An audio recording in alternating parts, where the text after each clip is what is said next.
Welcome, everyone, to another episode of Revolution Recap. The Revolution walked into a brand new stadium on Saturday up against the defending MLS Cup champion Columbus Crew and came out with a point, but not before New England built up and lost a 2-goal lead. Goals from Tajon, Buchanan, and Gustavo were canceled out by a Gyasi Zardes goal and an unfortunate own goal off the head of Andrew Farrell. I'm Greg Johnstone, and joining me today for the first time this season is Julian Cardillo of the Revs Confidential podcast. Julian, how are you?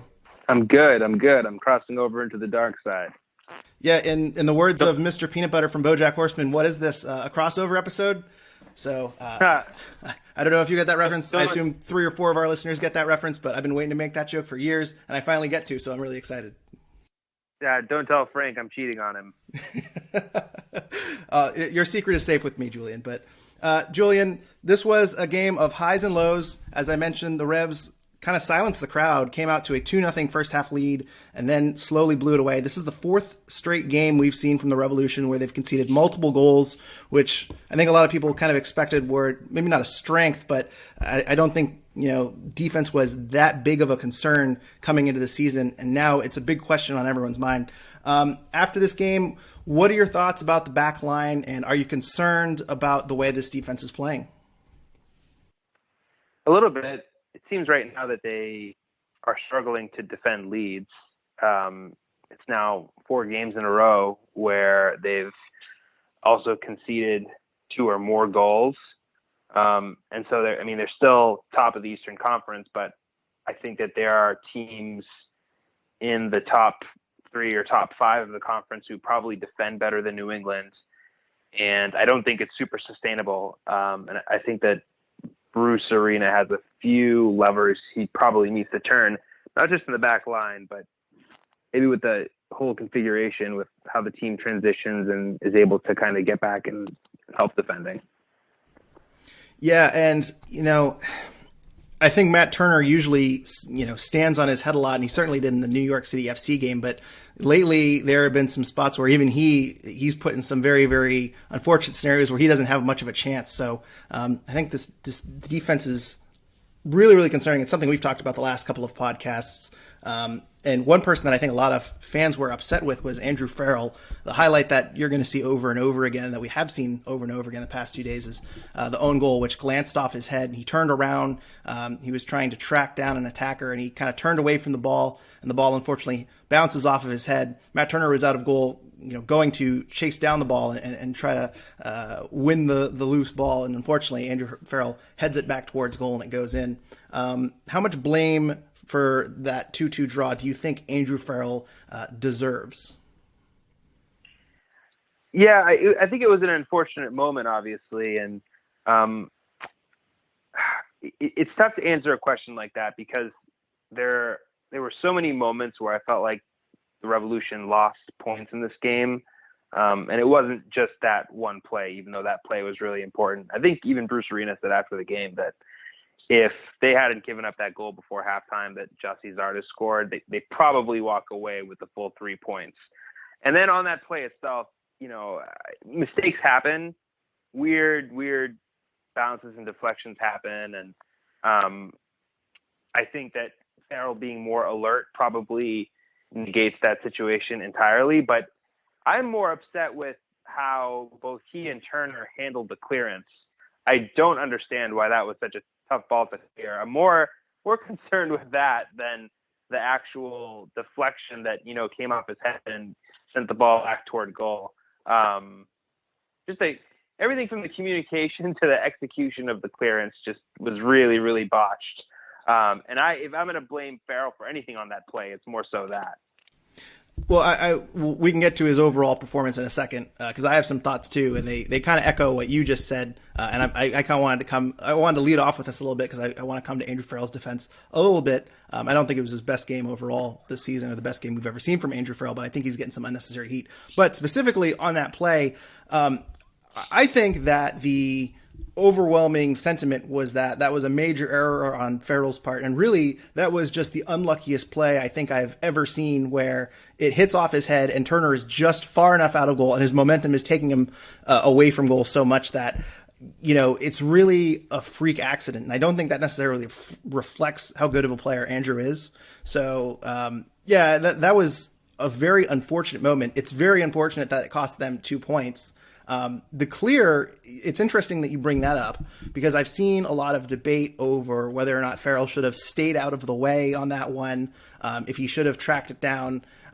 It seems like I think the bigger issue was that neither Turner or Farrell seemed to necessarily call for it, but it was also really close. I don't think that's a play they really practiced, so I kind of understand the mishap overall. Am I wrong in assuming that maybe that was just kind of a freak play where not necessarily there's no blame all the way around, but it's such a funky play that it's kind of hard to blame, defenders because that's not necessarily a situation they're put in? Yeah, I mean, it definitely was a freak play, and it's also why I say that you can't put so much blame just on Farrell. Like, you can break the play down and Monday morning quarterback it and think about, well, how could this have been avoided? But that doesn't change the fact that the Revolution were up 2-1 at the time instead of being up 2-0 because they let in that goal before halftime.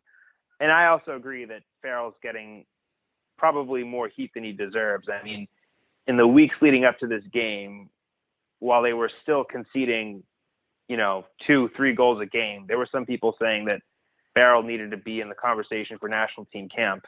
Now all of a sudden he's the GOAT. Not the greatest of all time, but just like the GOAT, as in like he's like sort of the ass at the party, I guess you would say. And I don't know. Not to go like off on a tangent, but I think that the criticism of a lot of Revs players, and I've seen this of Farrell, is just really inconsistent, and I don't think it serves him well, right, to be criticized for what really amounts to a freak play. Right. Well, and if you really wanted to go through this game again and rewatch it, which I had to watch this not live, which I think gave me a little bit more of a perspective because I was expecting Andrew Farrell to have a horrendous game and miss tackles left and right and, bring people down in the box and make really dumb fouls. And he had a few bad moments really early in the game. There was a play where he missed a tackle. I think Polster wins the ball back and Farrell has the ball and then he tries to pass it off to Maciel and he turns it over. The ball's intercepted and it leads to a shot that's just wide of the post. And that to me was maybe Farrell's worst play of the game where he was kind of sloppy. He just seemed a little not up for it, which is not what you need from your veteran presence on the back line. And he kind of made a couple of mistakes early, but there weren't mistakes littered throughout this game. He had some bad moments, but he also had some good moments. There was around the 50th minute, there was a low cross into the box that he kind of made a diving slide at, and he cleared it out pretty safely. He had a few nice plays in this game, but again, when you're watching the replay, you're going to see the ball glance off of his head, which again is a freak play. He's turned around from it because he's trying to keep up with Zardes down the wing. And yeah, some people were blaming Turner for coming out. Some people were blaming Farrell for heading it in, even though it was completely unintentional. And some people were blaming Farrell for getting in Turner's way for trying to clear it, which I'm still a little torn on because I think if Farrell doesn't chase it down and that ball goes in, he looks more or less lazy for not trying to make a play on the ball. So even though he is kind of pushed into the ball and might have blocked Turner clearing the ball, it's very hard for me to come down on Andrew Farrell for the own goal and for it wasn't as horrendous a performance as I think some people are making it out to be. But Andrew Farrell has also been in the news recently for making his 250th appearance. I think a lot of people are starting to talk about his kind of legacy, quote unquote. And I think that's where a lot of the discussion comes in because I think there's a lot of anti-Andrew Farrell sentiment. But I think that's just how it is with every long-term member of the Revolution. So. Yeah. I mean, that's probably a good point. And, I would say pre-Bruce Arena, Andrew Farrell was not the defender that you wanted to build a back line around, but he has very much become that, bringing in inexperienced fullbacks who have, under Bruce Arena, done very well, Brandon Bai and DeJuan Jones. And then Henry Kessler and John Bell, who have both shown great promise. But in terms of being like that veteran leader at the back, Andrew Farrell has never been that player. He's been sort of the auxiliary defender who, don't get me wrong, brings a lot to the table. But there was always sort of this idea that he was maybe a little bit clumsy, that he wasn't always on his game, that he stayed on the ball too long. And I think Bruce Arena has really helped him clear that up. And he, to be fair, has been defending quite consistently for the last year and a half. And I think it comes down to having a real transformative coach and a cohesive back line that isn't changing week after week after week, like we saw with Brad Friedel and Jay Heaps. And ultimately, I think it served Farrell well. And I think people just need to kind of see Andrew Farrell for what he is, which is a more than serviceable MLS caliber center back.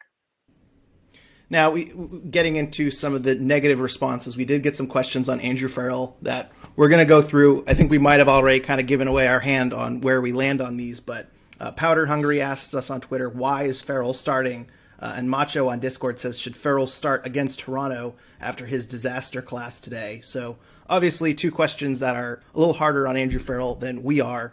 And not to say, I also want to take a moment and say, not that I'm like the world's greatest Andrew Farrell fan, because I think this team does need another center back, and I'm not opposed to rotating Andrew Farrell in and out. I'm not necessarily, of the belief that Andrew Farrell should be starting, 35 games a year for this team. But with that said,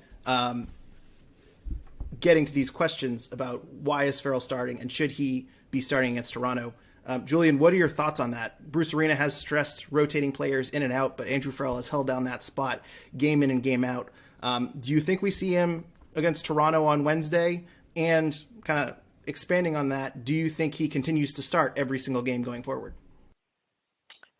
Well, only Bruce Arena knows if Andrew Farrell is going to start on Wednesday. However, should he? Should he? I think this is a good opportunity to rotate Farrell. And I will also pivot and say that he should be starting most of the games this season. He's an experienced defender. He has had a good season. He's been honestly quite prolific under Bruce Arena, has really stepped up his game. He's an important veteran presence in the locker room as well. I don't think we talk about that enough. Especially just sort of personality-wise with these players. But in the immediate term, I think this is a player that needs some rotation. The squad's going to get rotated a little bit anyway with Matt Turner and Tajon Buchanan going international duty.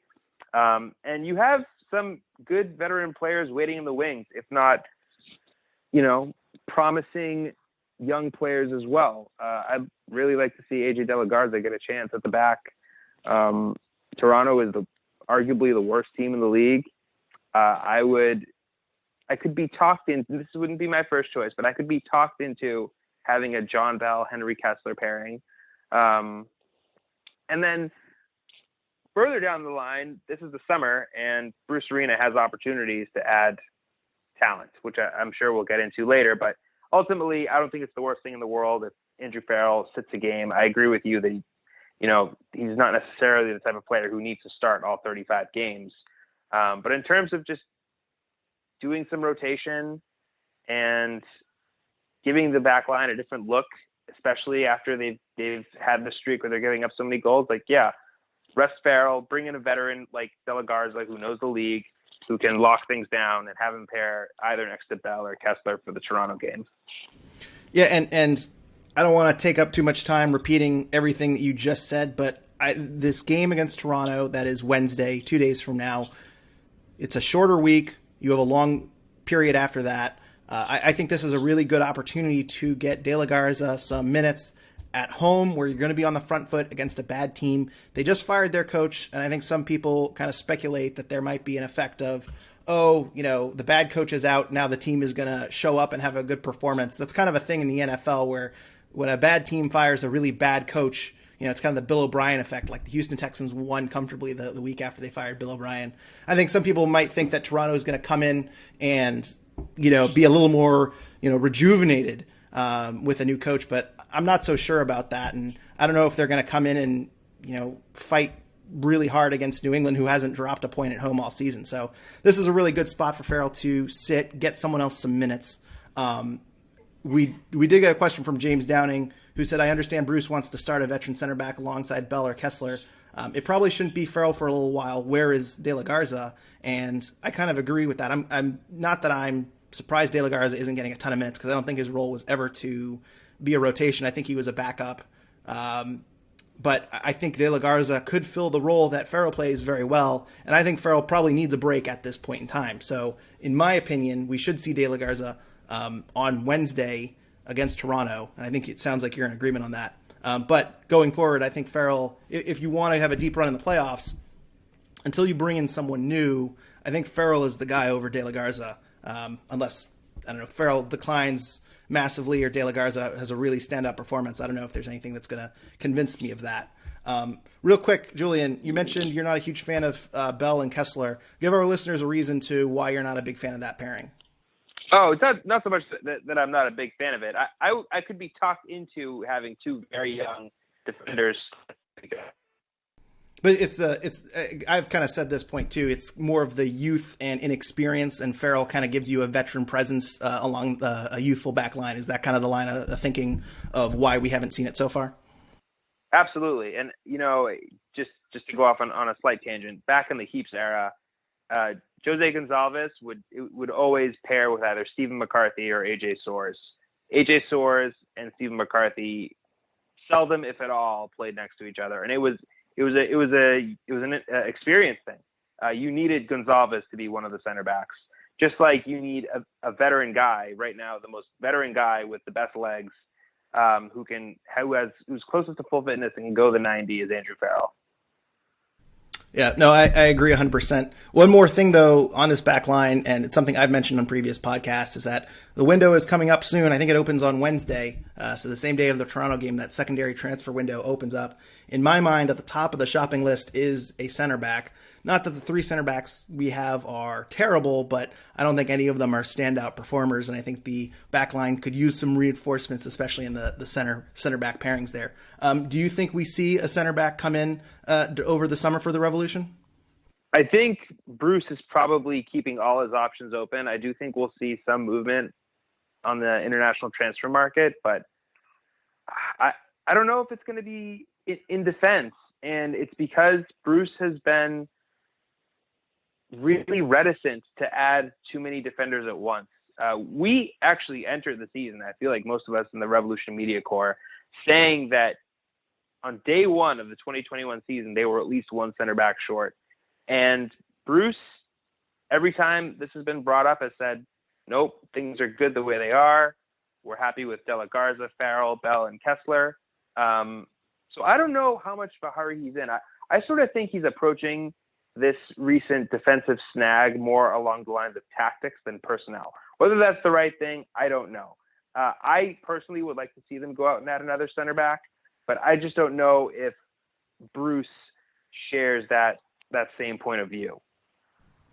Yeah, it's a very good point. And I agree with everything you said there about coming into the season, one center back short or whatnot. And, one thing that I think coming into the season, we thought Henry Kessler was a sure thing, and we're not even really sure of that anymore. So in my mind, the two biggest question marks are the left center back and the right center back on this team right now. But Bruce seems to have a lot of faith in John Bell and Andrew Farrell, and to a degree Henry Kessler, although we've seen less of Henry Kessler than I think we expected. But you bring up a very good point that maybe Bruce is expecting them to develop over the season, and hopefully they catch their stride going into the playoffs. I had a very quick take, and I just wanted to kind of bring people down to earth because I think there's a lot of negativity.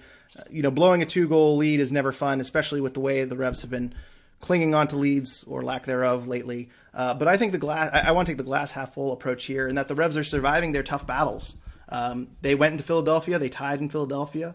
They beat Columbus at home. They beat New York City FC on the road. They tied Columbus in a stadium opening game on the road, in which Columbus really needed 3 points. This was, I think, a really important game for Columbus to come away with 3 points than for the Revs to come away with a draw. So the result isn't there, but right now I think the Revs can go toe-to-toe with anyone. There isn't a single game they're not going to be in. They seem to be battle-tested. 12 games in, we got 24 points. No one has taken a point from the Revs at home. So this isn't a finished product, but some questions remain unanswered.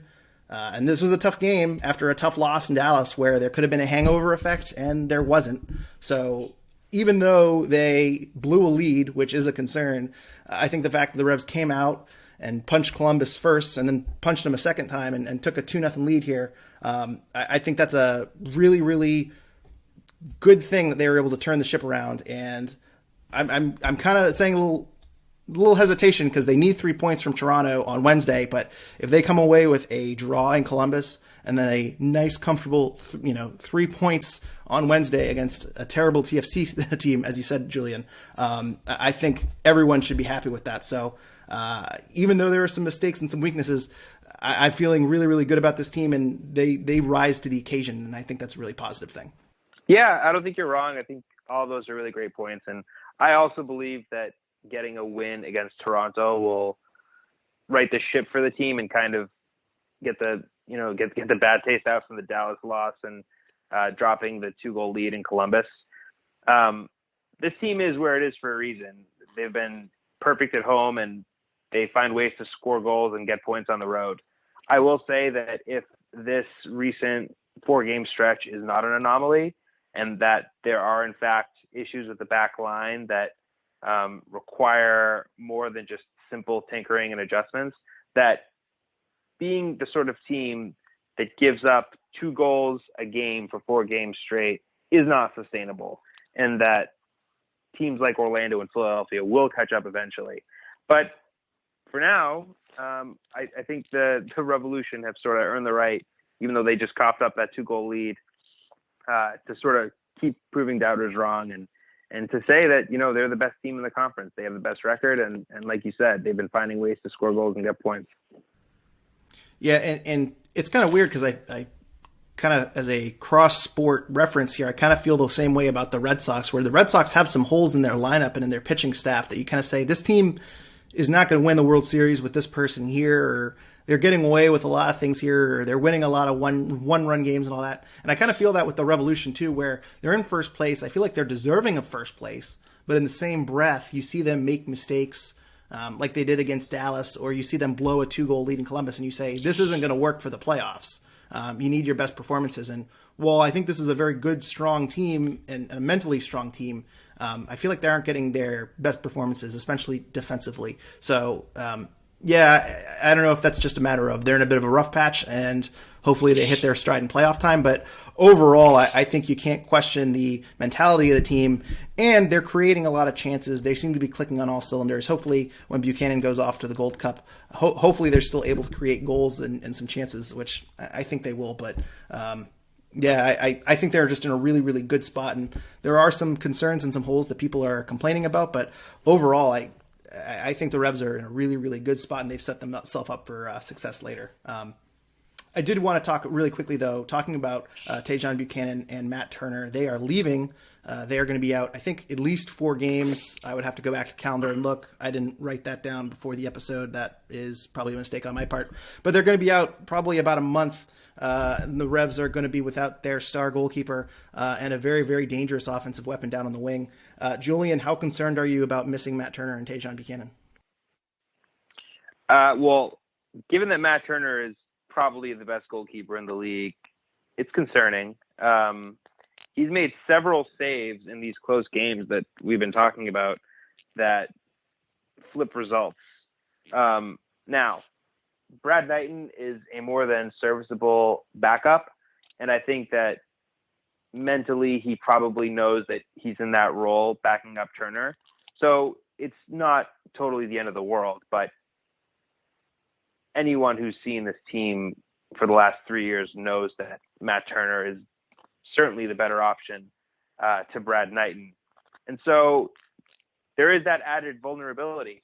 With Tajon Buchanan, I think it's a little bit more tactical. Obviously, he's an important piece for creating chances on the wing.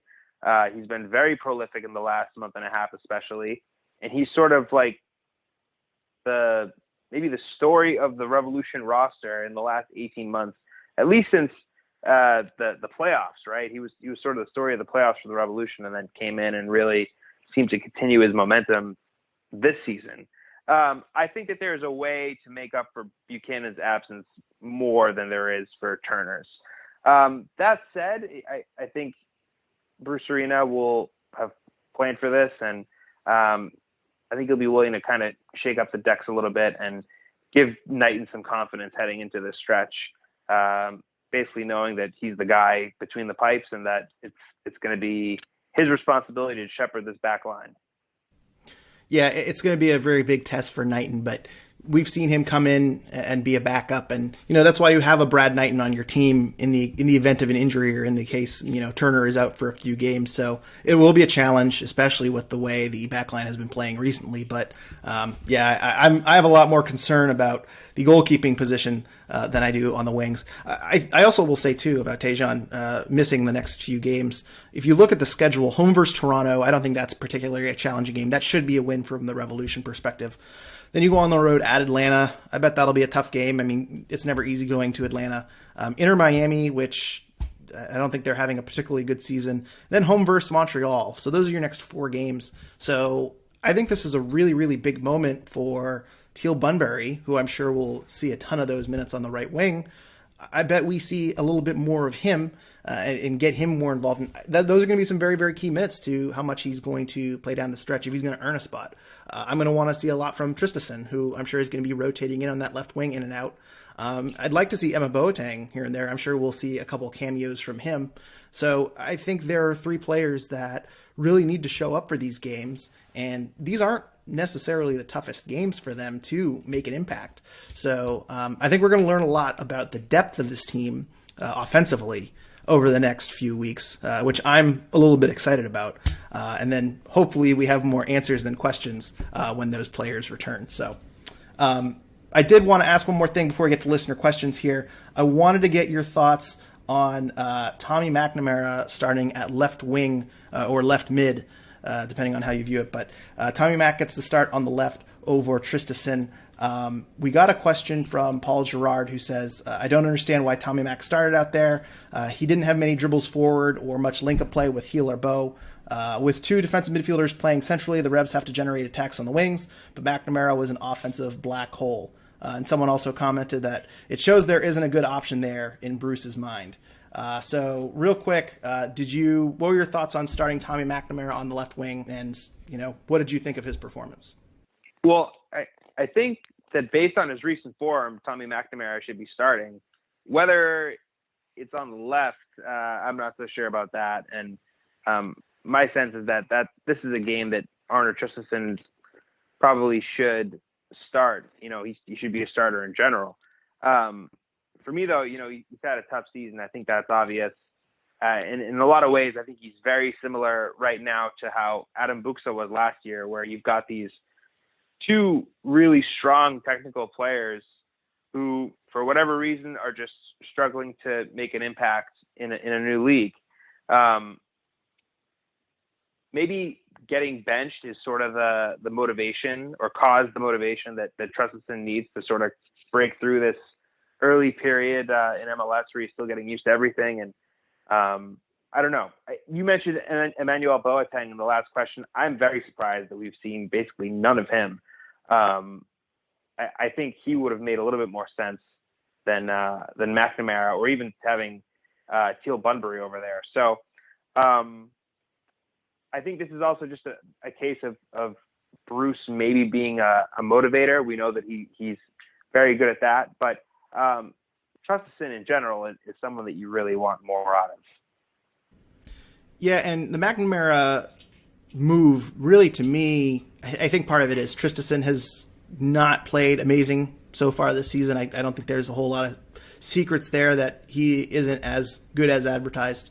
But it kind of struck me as more of a defensive move as well. And we did see Dewan get up and kind of get into the attacking areas. So maybe they were just hoping that Tommy Mac would kind of play, kind of more centrally and let Dewan go down the wings and, kind of just Tommy Mac to kind of stay back and cover for him. But, overall, I don't know. I didn't really understand that move too much either. But I think Traustason, we talked about Andrew Farrell, if this is the center back group, Andrew Farrell kind of has to hit his stride and really step up. I think Traustason is another player that needs to step up.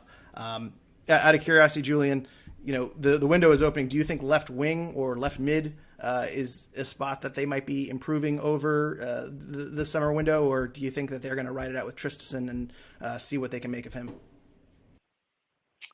I think that this continues to be a long-term position for the Revolution, and I don't know if Bruce is going to want to necessarily bring someone in mid-season, because that's an impact position. You're going to need, in all likelihood, a TAM player to come in And then you just create all sorts of competition with Tristison, which may not be a bad thing, but based on the way Bruce gave Christian Pinilla a lot of time, based on how highly he's spoken of Arner Tristison, I sort of think that the position is still Tristison's, and we'll see what happens. I think that there are other areas that they want to improve too. I mean, I think that deep lying central midfield position next to Matt Polster and behind Carlos Heel is arguably the bigger area of need. I don't think that they're getting what they want from Wilfred Kaptoum, and I don't think Maciel is capable of starting every game. So that's just me in terms of the biggest needs right now. No, I agree. And I think the interesting thing about that is, will Kaptoum get healthy and will he make a big impact? Because I think Kaptoum, if you look at the off-season signings, I mean, him and Tristison, I think, were supposed to be the two impact signings. And Tristison has been more or less a dud, and Kaptoum hasn't really been on the field. So I wonder if that spot is an area they try to improve, or if they're hopeful that Kaptoum, gets healthy and he is what they were hoping and expecting. So that'll be interesting to see how they address it and what position they address first. Because I think there are three positions: center back, central midfield, and then left wing, that you could make a really, really strong argument that is the area of need the most. But yeah, it'll be very interesting to see what Bruce goes after first, and he's going to address the weaknesses on this team.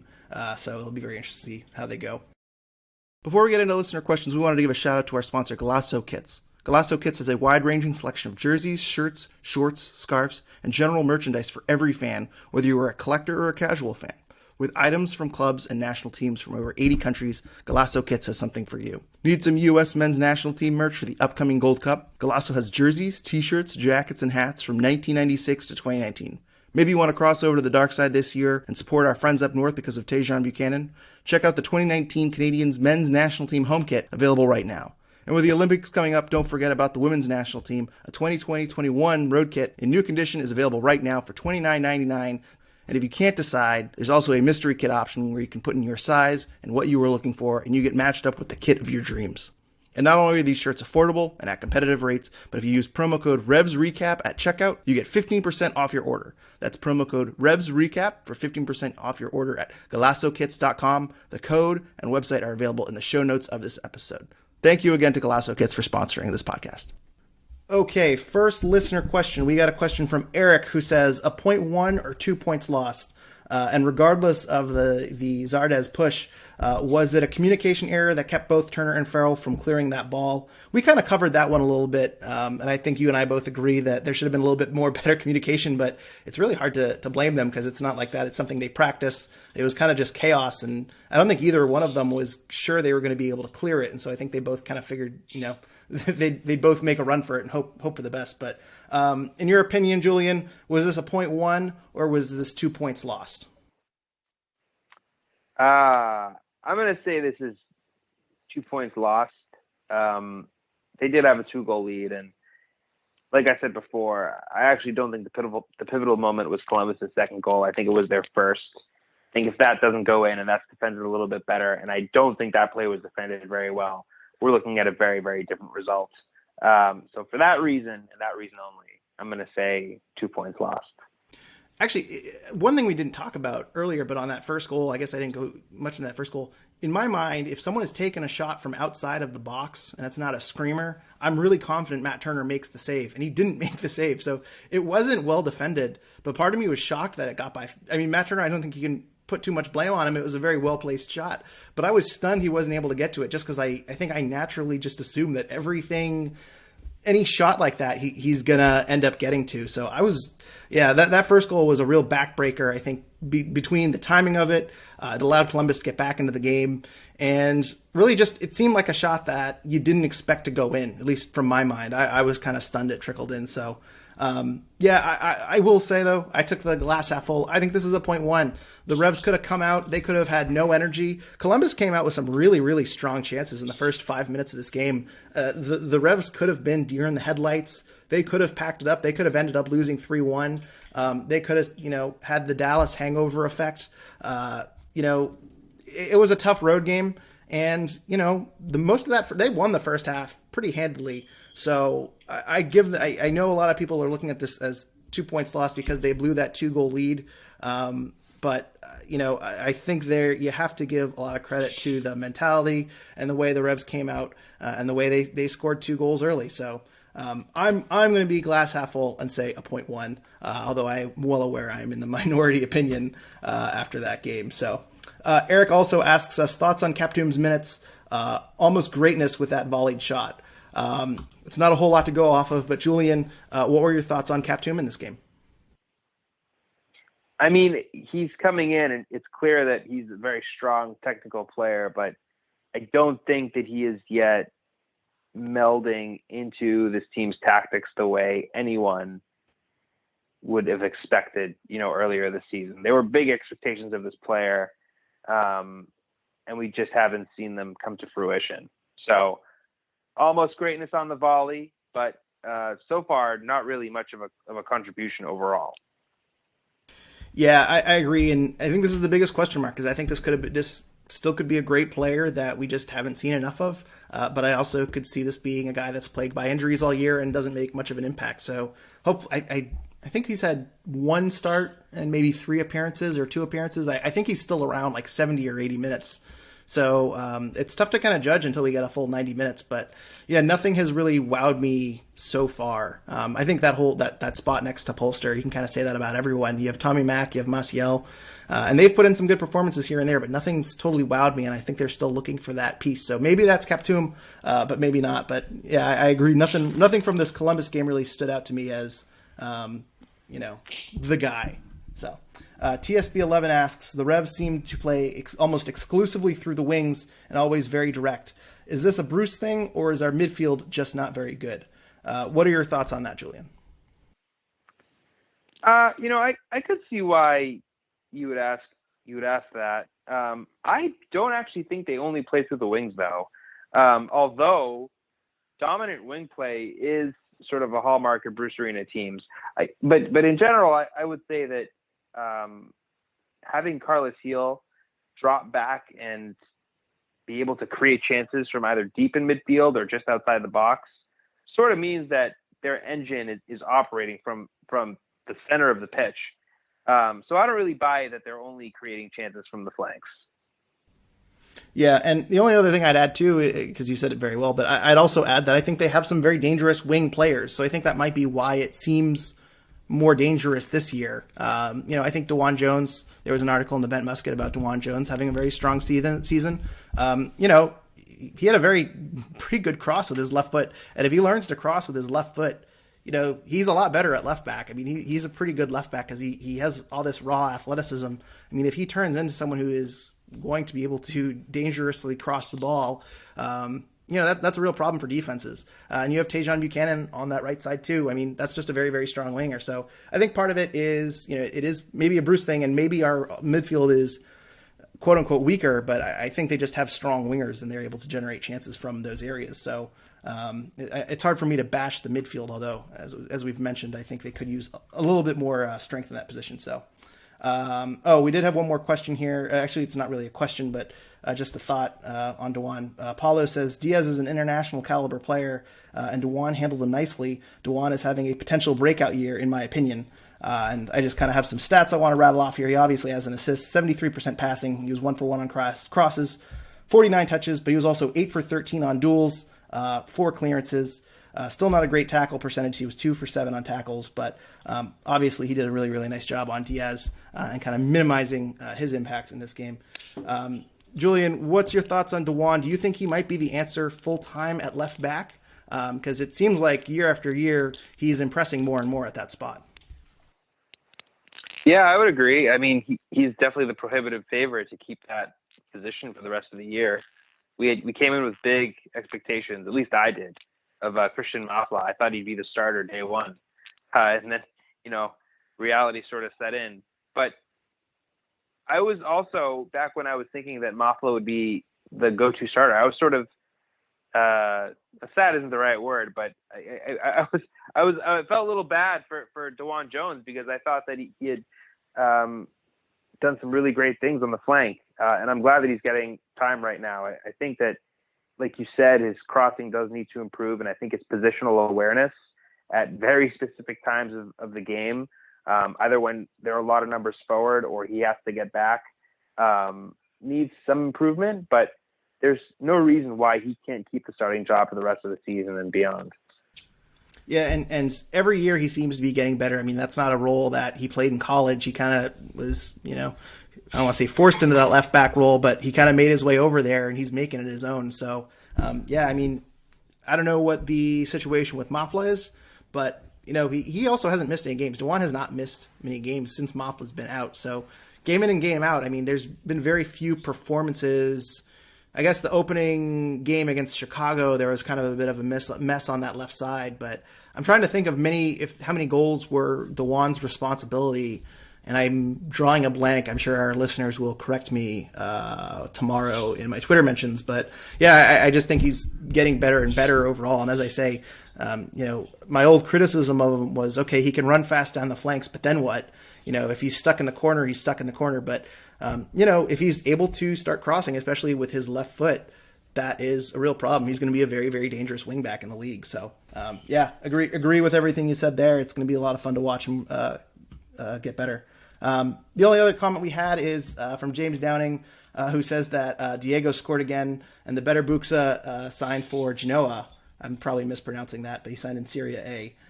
So that's just one more kind of note we should end on, that Diego Fagundez scored again. So nice to see him thriving in Austin. I don't know if you have any thoughts on that, Julian, but Diego Fagundez having a resurgence down south. So, 2 points I'll make on that is that, number one, I think all players, Diego Fagundez especially, can sometimes benefit from a change of scenery, and I think we're seeing that right now. And while it is nice to see him do well, I am still of the opinion that he is a streaky player, and that he will continue to be that until proven otherwise. So we'll see. We'll look at his contributions game by game at the end of the regular season and see how things actually worked out for him. I will also add on to that he would not have, and it kind of goes with your first point, he would not have ever regained this form in New England. I think his time in New England was over. Anyone who's ever been at a bad job that you can't wait to leave knows that you go in and, things just don't feel right. You don't perform at your best. And I think Diego and the New England Revolution passed that point a long, long time ago. And I think the Revs obviously there was some turnover in the coaching staff and the front office, and he was on a very team-friendly contract, so they really had no real need to push him out the door. But I think his time to leave was years ago, and I'm not totally surprised that he is doing well in Austin. It kind of makes me wonder what would have happened if the Revolution found a trade partner and he left a little bit earlier. Maybe he'd be having this resurgence at 23 instead of 25, but I digress. As you said, he is a streaky player. Let's see where he is after 30 games instead of 12.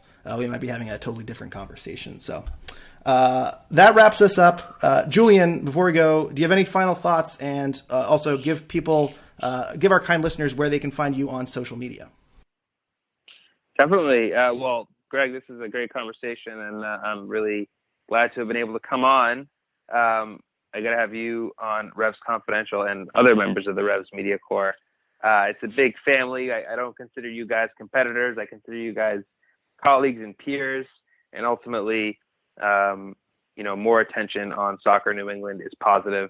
And I'm glad that we both are in positions to run outlets where we can connect fans new and old with the team. If you want to find me, just find me on Twitter at Julian Cardillo, and consider checking out Revs Confidential on Patreon. Yeah, and just to kind of extend there, Revs Confidential, it's a free podcast, but if you want, you can subscribe to their Patreon. I believe it's $2 a month, but $5 a month, and you get to be in the Galazzo tier, and you have a monthly chat, and I'm a part of that. So if you ever want to talk with me and Julian about the Revs, come on in. We'd love to chat with you. We'll have more conversations like this. And Frank DeLapp is there, which is incredible. You talk about someone who's basically everything there is about New England soccer. It's a lot of fun. So check out Revs Confidential and consider subscribing to their Patreon. It's really great. And Julian, I'm a listener of your show. I love your show. We need more Revs talk. And so I'm really glad you have joined the Revolution Podcast Core, I guess you could say, whatever it's called, because you're adding to the Revolution talk, and I'm sure a lot of our listeners already listen to you. But if you're not, be sure to check them out. So you can find us on Twitter at Revolution Recap. You can also like our Revolution Recap Facebook and Instagram pages. And if you'd like to support our podcast, please give us a 5-star review on iTunes or wherever you're listening. And also check out Galaco Kits at galacokits.com, which is available in the show notes. And remember, you can get 15% off your order with promo code Revs Recap. The Revs host Toronto FC on Wednesday. I'm pretty confident we won't have a podcast on that match. But we will be back in 2 weeks to recap the Atlanta United New England Revolution game on Saturday, July 17th. So until then, thank you everyone for listening, and go Revs.